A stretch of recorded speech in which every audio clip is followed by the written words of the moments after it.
সারাটি জীবন তুমি আমার হাত ধরে থাকবে বলো? থাকবো গো। হ্যাঁ, তুমি আমাকে একবার আই লাভ ইউ বলো। I love you too. তুমি যে আমার চির আশার আলো, তুমি যে আমার চির আশার আলো।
ভাবে তুমি আমাকে সারাটি জীবন ভালোবাসবে? হ্যাঁ, বাসবো গো। তুমি যে আমার চির আশার আলো, তুমি যে আমার চির আশার আলো। তোমারই পরশে জীবন আমার ধন্য হলো। তুমি যে আমার চির আশার আলো। লা লা লা লা লা।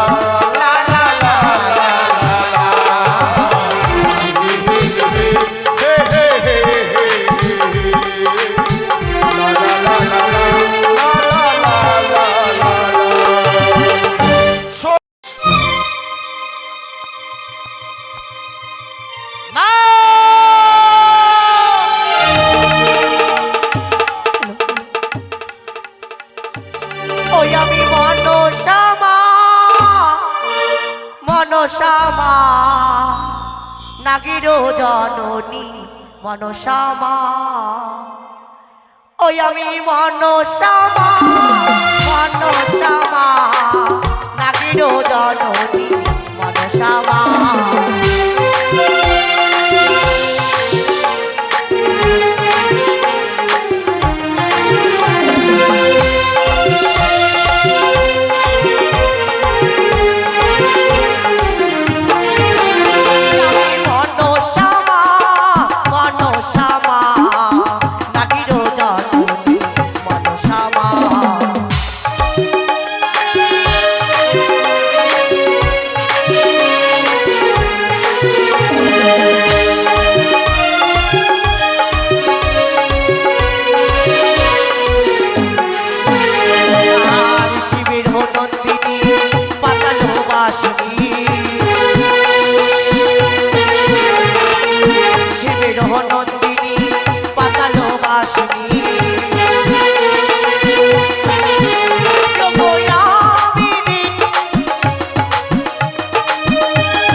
লক্ষিন্দর ওই পাঠশালা হইতে ছুটে চলেছে তার গৃহবাজারি। তবে না না না, আমি যদি ওই লক্ষিন্দরকে বিয়ের কথা স্মরণ না করে দিই, হতে পারবো না বিশ্ব মাঝারে বিশ্ব পূজিতা। আমার আশা আশাই রয়ে যাবি। তবে আমি কি করব? তবে বিলম্ব নয়, এই মুহূর্তে মনসার রূপ আড়ালে রেখে সাজবো আমি এক সুন্দর যুবতী, নাম হবে আমার সোনা। আর সেই রূপ ধারণ করি আমি ছুটে যাবো ওই লক্ষ্মীধরের নিকটে, শুধুমাত্র বিয়ের নিশায় উদমাত করা তোর জন্য। তবে না না না, আর বিলম্ব নয়, এই মুহূর্তে মনসার রূপ দূরে রেখে আমি সাজবো এক সোনা।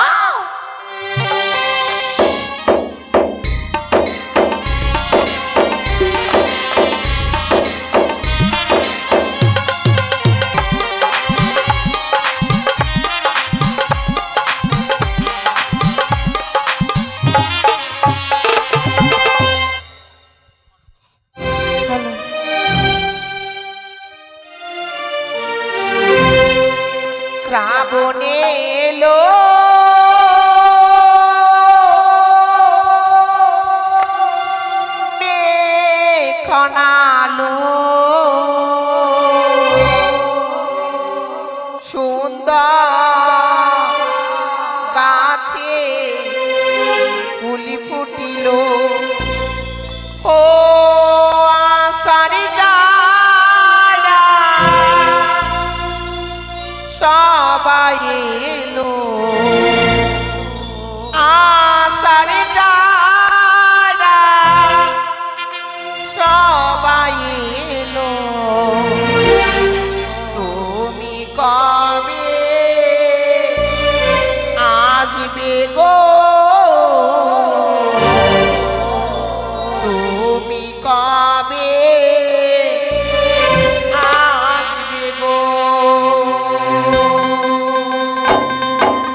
যেন লক্ষিন্দর এই পথ দিয়ে সে প্রাসাদে ফিরে যাচ্ছে। তবে না না না, আমি কিছু সময় বিলম্ব করি না কেন, দেখি সেই লক্ষিন্দর কতক্ষণে আসে। সত্যি দাদু আমাকে বলেছিল লক্ষিন্দর স্কুল ছুটি হলেই সোজা রাজপ্রাসাদে ছুটে আসবি, কিন্তু স্কুল ছুটি হয়েছে। দাদু আমাকে এত কোনো নিতে এলে না। না না না, আমি যে বসে থাকতে থাকতে ভোর হয়ে গেছি। ওই তো আমাদের সম্মুখে দেখা যায় রাজপ্রাসাদ। এই মুহূর্তে আমি নিজে পায়ে হেঁটে যাব, আর দাদুকে গিয়ে খুব বকা দেবো। যাই, এই মুহূর্তে আমাদের রাজপ্রাসাদে ছুটে যায়।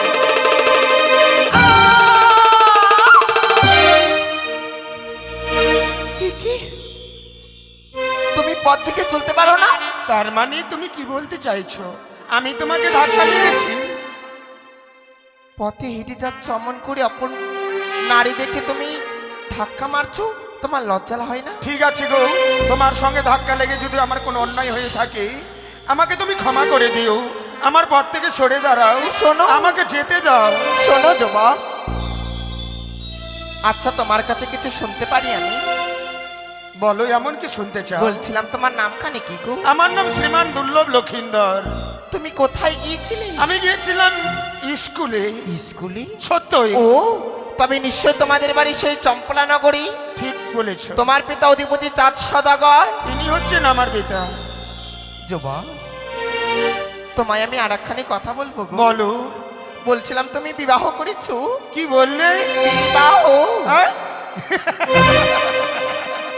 আচ্ছা বলো তো, বিয়েকে কোনো গাছের ফল, বিয়েকে কোনো নদীর জল, বিয়েকে কোনো খেলনার পুতুল, তাকে নিয়ে খেলাধুলো করা যায়? এ কি বলছো? এত বড় যুবক হয়ে গেছো, তুমি এখনো জানো না যে বিবাহ কি জিনিস? আমি বড় হয়ে গেছি, আমার বয়স তো শুধুমাত্র 12 বৎসর। তাও তুমি বড় হলাম কখন? বুঝতে পারছো না? না। সত্যি তুমি যদি বিয়ে করো, আচ্ছা আমি কি সুন্দরী, বলো। আমার থেকে অপরূপ সুন্দরী লাভ করতে পারবি, সেজন্য তোমার পাশে থাকবি, তোমায় যেন সুন্দর সুন্দর গান শোনাবে। তাই নাকি? হ্যাঁ। আমি মনে হচ্ছে তোমার মাথাটা কোথাও খারাপ আছে, আমাকে যেতে দাও তো। সে কি? লক্ষিন্দরের 12 বৎসর হয় বয়স, তার অঙ্গে নেই কোনো কাম ভাব। তবে বিলম্ব নয়, এই মুহূর্তে আমি কামদেবের কাছ থেকে কাম ভাবে নিয়ে আমি লক্ষিন্দর অঙ্গে করিলাম নিক্ষেপ।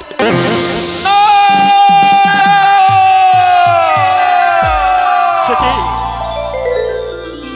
আজ একটা অপূর্ব সুন্দরী মাঝে এসে আমার সঙ্গে কতগুলো কথা বললো, তার কথা না রেখে আমি চলে যাচ্ছি। না না না, তাকে দেখবার জন্য যে আমার মনটা ছটফট ছটফট করছে, তার সঙ্গে কথা বলবার জন্য আমি যে বিচলিত হয়ে পড়েছি। যাই যাই, ওই সুন্দরী মেয়েটার সঙ্গে আমাকে কথা, কিন্তু কি করে কথা বলবো, না, গিয়ে দেখি। এই যে শুনছো, আমার উপরে রাগ করেছে। আর একবার গিয়ে দেখি। এই যে শুনছো, তোমাকে বলছি। তুমি আমার কাছে আবার এসেছো? একটা কথা বলবো? কি গো? আচ্ছা বলো তো, তোমার নামখানা কি? আমার নাম হচ্ছে সোনা। সোনা? সত্যি, যেমনি তোমার নামটা সুন্দর শুনতে, তুমি তেমনি অপরূপ দেখতে। তাই বুঝছি। তাই আমার কি মনে হয় জানো, জানো শোনা, জানো প্রথম আজ তোমার সঙ্গে সাক্ষাৎ হবার পর আমি যেন তোমায় ভালোবেসে ফেলেছি। কি বলছো? আমায় তুমি ভালোবেসেছো? হ্যাঁ। তখন আমায় এমনি ভাবে তুমি ধাক্কা দিয়েছো, আমার ব্যথা করছে জানো। তা আমি কি বলি জানো? কি গো? ও গো তোমারি পরশে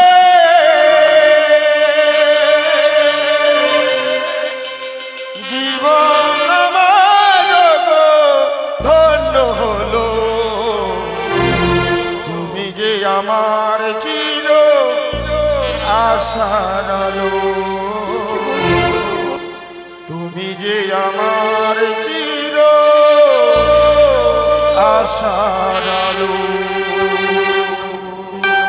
সোনা কাছে এসো, এসো। চিনি দাও। এসো।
তুমি আমাকে ভালোবাসো সত্যি এমনি ভাবে সারাটি জীবন তুমি আমার হাত ধরে থাকবে বলো? থাকবো গো। হ্যাঁ, হ্যাঁ, তবে আমাকে একবার আই লাভ ইউ বলো। I love you too. তুমি যে আমার চির আশার আলো, তুমি যে আমার চির আশার আলো। ওগো তোমারই পরশে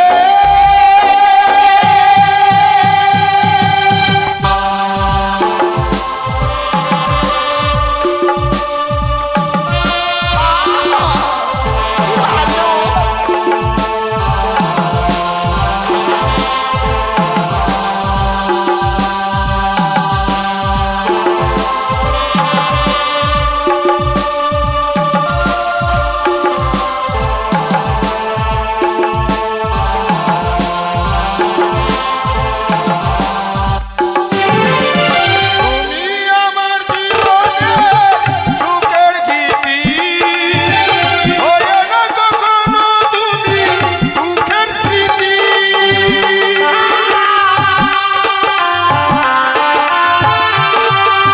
তুমি মোর জীবনের সুখের গীতি, হয়ে না কখনো তুমি দুঃখের স্মৃতি।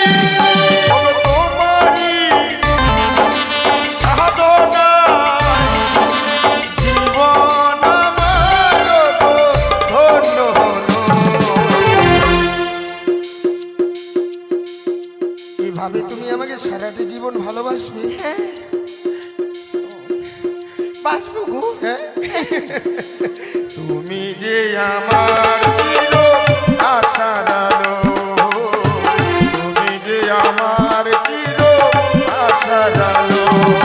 ওগো তোমারই পরশে জীবন আমার গো ধন্য হলো।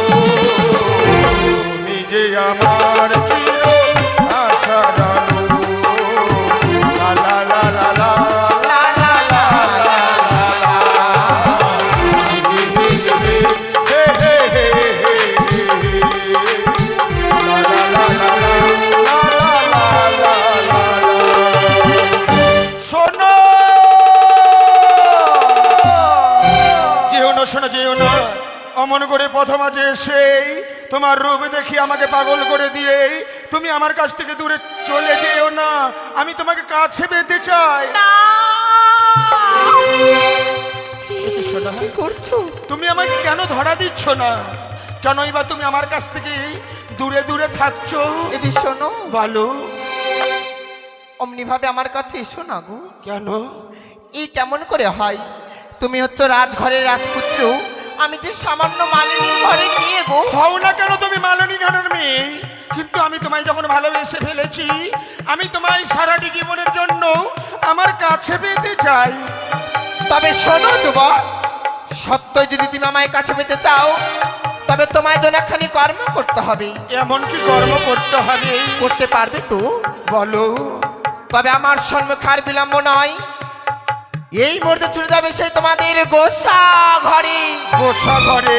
গোসা ঘরে প্রবেশ করে থাকবে, যেই যাবে তার সঙ্গে তুমি 3 সত্য অঙ্গীকার করে তাহার কর্ণে পড়ে তুলে দিবে এই বিবাহর কথা। তবে আমি তোমাকে কাছে পাবো। হ্যাঁ, তবে যদি তাই হয়, ভেবেছিলাম স্কুল থেকে মায়ের কাছে ফিরে যাব।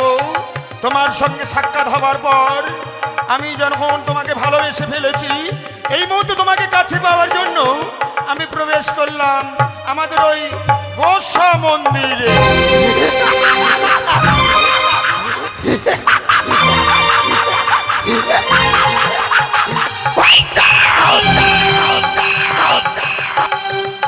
সামান্য মানব হয়ে তুই এই দেবী কন্যার সাথে করিয়া আছিস বাদ বিসম্মান। এবারে দেখবো চন্দ্রধর, তুই আমার চন্দ্র পুষ্প জলে না দিয়ে তুই কেমন করে থাকি। ওই বণিক, তুই ভেবেছিলি তোর পুত্রকে উচ্চ শিক্ষায় শিক্ষিত করে তুই এই রাধার সিংহাসনে লাভ করাবি। এই আমি কিছুতেই হতে দেব না। আমি হই শিবদহিতা পাতাল বাসিনী, 8 কোটি নাগের জননী দেবী মা।